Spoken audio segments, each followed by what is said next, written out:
All right, welcome to our explainer. Today, we're going to unpack a source that makes a really radical claim that a recent global crisis wasn't fought with missiles, but with insurance policies. Yeah, you heard that right. It suggests that behind the scenes, a kind of shadow war was being waged to completely reshape the world economy.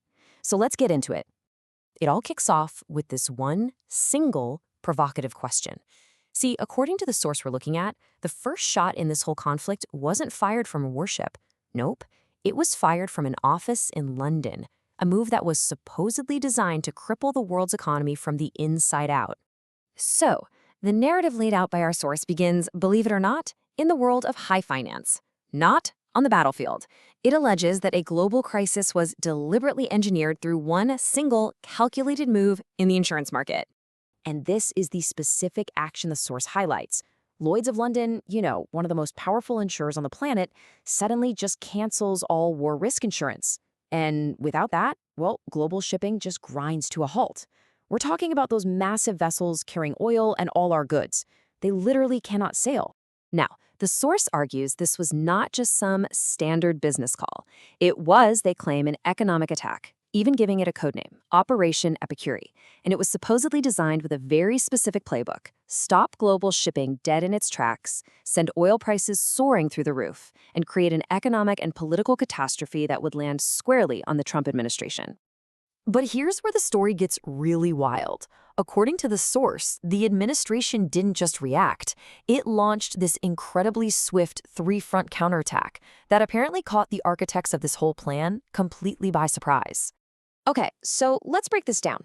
First, the U.S. Development Finance Corporation steps right in, replacing the Lloyd's insurance that was canceled, and they did it in a matter of days. A massive financial hole plugged, just like that. Second, the U.S. Navy gets put on notice to directly protect the shipping lanes. And third, and this is the move the source claims changed the entire game, the administration lifted some sanctions on Russian oil. And according to the source, this super fast response wasn't just about solving a pesky insurance problem. Oh no, it was the first really visible sign of a fundamental pivot away from traditional U.S. alliances. The source points to this specific kind of jarring language as a huge signal. President Trump publicly branded Britain, the home of Lloyd's of London and a key driver of sanctions against Russia, as a former closest ally. That's a deliberate and very public way to create some distance. And this just illustrates the pivot perfectly. In pretty much the same breath that he's distancing the U.S. from Britain, the administration is easing up on sanctions on Russia, and the president is on the phone with President Putin for an hour-long call to talk the whole situation over. This slide really just lays out the source's whole argument, doesn't it?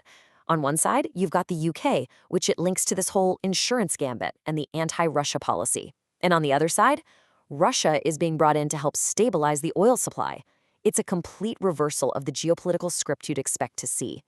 This whole strategic shift, the source claims, also explains the administration's endgame with Iran, and it was a strategy that completely defied all expectations, especially from America's own allies right there in the region. Now, the source highlights this headline from Axios as an absolute bombshell. At the very height of tensions, the U.S. reportedly asked its key ally, Israel, to specifically avoid targeting Iran's energy sector. I mean, why would they possibly do that? The report gave 3 reasons. The first 2, they make perfect sense. Keep the region stable, keep oil prices from going haywire. But the source zooms right in on that third one, preserving Iran's oil sector for post-war cooperation. The argument here is that this wasn't about protecting the current regime, but about planning for whatever comes after it. And here's the crucial point, according to this analysis. These actions are the polar opposite of a typical neocon playbook, which would normally be all about aggressive military intervention. Instead, it implies that Israel was being told it didn't have a blank check, and that the long-term future of Iran's resources was actually being prioritized. So how does this all tie together? The source claims that when you line up all these seemingly disconnected events, the insurance battle, the pivot to Russia, the restraint in Iran, a completely different picture of the administration's grand strategy starts to emerge. And then came this quote, which the source presents as the ultimate tell. When he was asked about protecting the shipping lanes, President Trump said the U.S. was doing it not just for itself, but for the rest of the world, and then he specifically named its chief economic rival, China. So let's just line it all up one last time, exactly how the source does. First, the administration calls Lloyd's bluff. Then it pivots from the UK to Russia. Then it puts limits on Israeli military action. And finally, it declares its goal is to secure oil for its biggest global competitor. So the ultimate takeaway from this source is that all the headline-grabbing drama, the missile strikes, the carrier movements, it was all a distraction. The real story, it argues, was the fundamental reshaping of the global strategic map, and it was happening right before our very eyes. And that leaves us with a final question that this analysis poses. Were these events just a series of chaotic, unpredictable moves? Or were they actually the calculated, deliberate brushstrokes of a president who is redrawing the lines of global power? That's the provocative thesis we wanted to explain today.